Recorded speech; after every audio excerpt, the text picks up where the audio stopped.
The New York Jets have made an impact signing, and this is absolutely huge for the team and will have major implications going forwards for the team. As you look at the New York Jets, where they are, Darren Mougey made a very great play that's going to help out Aaron Glenn's defense so much, and we're going to break all of it down and why this signing is one of the best low-key signings that has been made. What's up, guys? Welcome back to Jets Digest. It's Chris and Matt here, and we're going to jump right into things as always. And guys, if you're enjoying the content and you're part of that 74%, make sure to subscribe to Jets Digest. This is the place to be. As we've said, every single deal that happens, we're making a video on it, plus much more. We also have a ton of draft content waiting to come out as well when the time comes. You guys do not want to miss out. We're having a bunch of fun.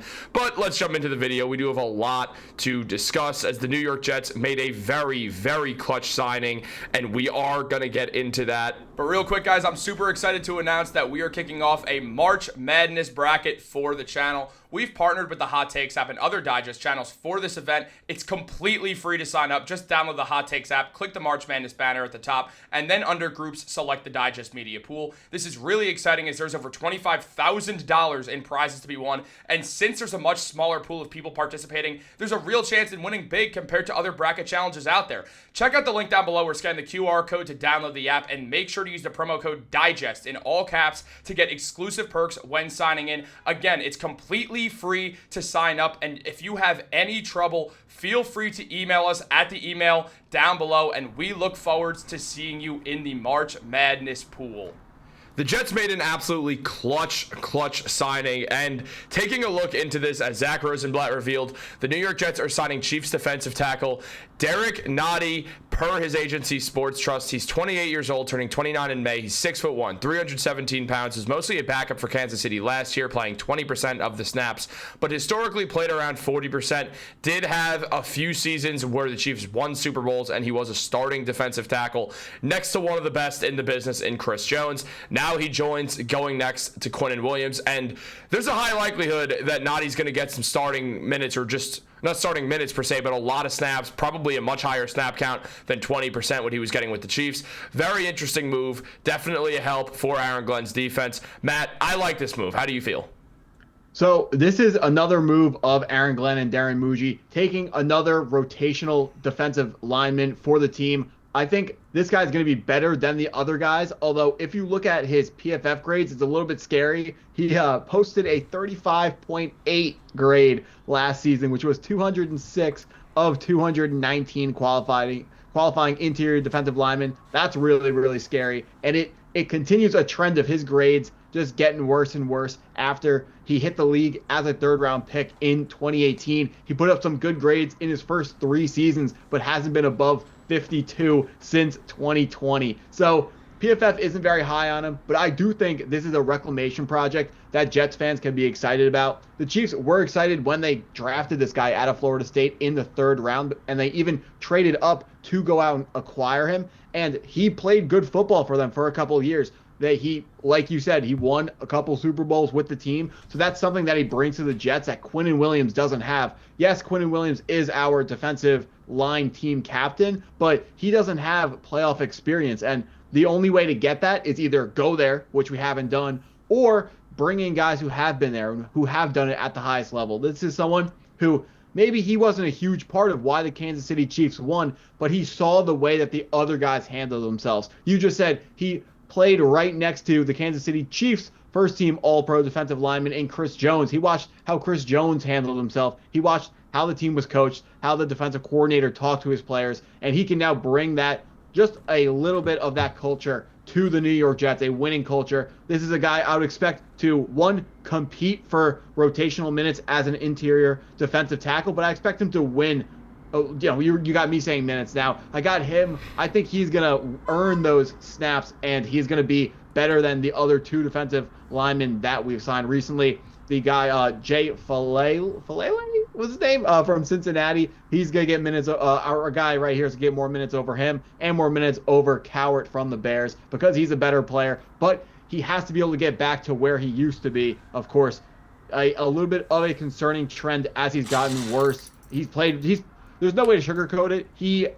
According to PFF, he has played bad football over the last 3 years, but Darren Mougey has made he's showing that he is making it a priority to go get guys for a cheap price who could have high upside. And this is just another guy who, yes, right now he might not be the best player, but in the future, the New York Jets are hoping that they are going to have a defensive tackle who can be someone who's going to help Quinnen Williams stop the run and rush the passer at the same time, and someone who's going to just keep whoever our top defensive lineman is, he's going to keep those guys fresh. Yeah, absolutely. He's a good guy to just rotate around, get some snaps in, will be important for the Jets. And as we were talking about, it's one of those guys who it's the same thing that Mougey's been doing. He's trying to get upside with these signings. It's been a lot of this island of broken toys. Let's see if we could put some stuff back together again, see what works, what doesn't work. And look, I mean, this follows the mold of the moves the Jets have been making. Obviously, when the first defensive tackle signing came in, I mentioned to you there will probably be more. You said there will definitely be more. There's been 2 more now. Now it kind of feels like the Jets' defensive line is shaping out. At least the interior defensive line is shaping out. We know that the exterior is going to feature a lot of Will McDonald, a lot of Jermaine Johnson, and I'm happy about that because Jermaine Johnson is great when he plays. He's going to be coming back from that Achilles injury, though, so you'd imagine that they're going to have a third edge in there so they can kind of ramp up Jermaine Johnson. There's not a strict guarantee that he's going to play in week 1.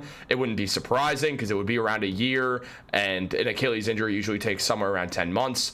But still, there's a world where he's not going to play, and there's also a much more real world where Jermaine Johnson absolutely is not going to have, or he's not going to be fully back into game shape to the point where there is a world where we'll need to see him sort of slowly ramp up the first 1 to 4 weeks or so as he gets back in to the regularly scheduled programming that we know from him. So look, I'm very interested in this. I do think that we're seeing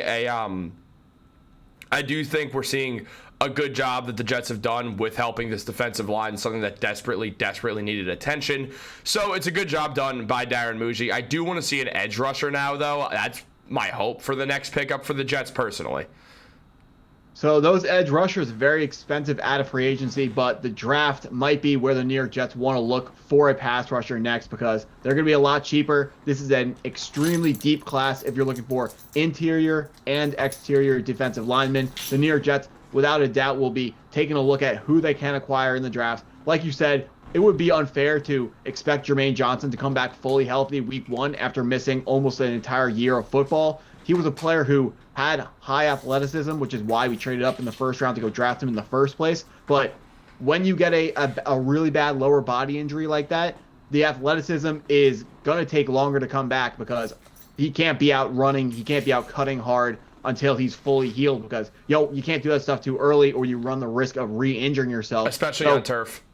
Yeah, another good point. The MetLife Stadium turf, it's not cursed, it's low quality turf. Yeah. And it's not a coincidence that the Jets and Giants have high injury rates, especially those lower body injury rates. I'm sorry. I'm just remembering, the video of Aaron Rodgers calf popping, the video of Jalen Phillips from the Miami Dolphins calf popping at MetLife Stadium, and I don't want to see any of our players falling victim to that injury again. I mean, Sterling Shepard ran a straight route and tore his ACL.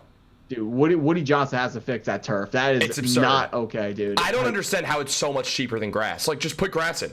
Just do it. You have endless money. He certainly has the money to do it. Like, what's he going to do? He wants to give, I don't know the amount of money, but let's call it like $40,000. Is that like way too much? Like, I have to imagine. I know it's going to be expensive because you got to keep changing it because the Jets are going to want something, and then the Giants are going to want something, unless you get them to agree upon it. But then whenever you have more, like there was a soccer tournament, I think it was either last summer or 2 summers ago, where they put in real grass for the soccer teams because soccer's only played on grass. So why can't the New York Jets just get the same, they can. Same amount of respect, like same amount of investment? It's bad. It's just weird. It's a really weird thing that they do this, and I understand like part of it as well as the Giants, but MetLife in general, like I'm not saying MetLife the company, but MetLife Stadium, the higher ups there, they have to. I don't understand why there's not more of a push for grass. Like I know there's fans calling out for it, but it's weird that this is something that just gets instantly thwarted because of it's expensive. Well, you guys are billionaires. I think you'll be okay, but who knows? Definitely. on that subject, Jermaine Johnson, like, he's not going to be able to run on turf in general for longer because turf is less steady than just solid ground. So he'll be able to do some stuff, but it'll be a while till he's just fully doing all football work and stuff. And he'll be able to go on grass sooner than turf, and it'll be a slow progression back. But what matters is that Jermaine Johnson comes back fully healthy, because he was not initially supposed to be because of Hassan Reddick, but he was the feature guy for the first 2 weeks for the New York Jets as their edge rusher. Obviously, Will McDonald had a nice second year. He had a good leap, looked very talented, but he can't do it. He's not a number one edge rusher. The hope is that he becomes one, and he very likely can. But as of right now, you still just want to let this very, very exciting young player, these two very exciting young players, get their chances to grow. So that all being said, I would like to see them get featured a lot, but with Johnson's injury, it would make sense that they're going to look for an edge rusher, either another one in the draft or try to sign a bargain guy in their 30s if the Jets want more of an older veteran type guy. So the World Cup is coming to MetLife Stadium in 2026. According to AI, it's going to cost between $3 and $4 million for a temporary grass field. So I don't know. Maybe we got to cut Woody some more slack, but come on. Yeah, put some grass in there. Facts. Woody, $3 to $4 million is a lot. We're not saying it's not, but also, with the edge rushers, 2 edge rushers is not going to be enough. So the Jets are definitely going to be looking for another guy. Yeah, no matter how well they play, they're going to be looking for more guys. Michael Clemens, not ideal as your next man up, I guess, because right now, according to the depth chart, they have, I don't remember exactly right or left, but either our right or left defensive end, they have Jermaine and Will McDonald lined up, written down as the same edge. So they clearly are going to need another guy. I don't know if that means they don't consider them both starters at the same time, but we're going to have to see what happens when Jermaine Johnson gets back. Absolutely, and we will be reporting on all of it. So make sure you guys subscribe to Jets Digest. Like this video, turn on post notifications. Have a great day, and go Jets.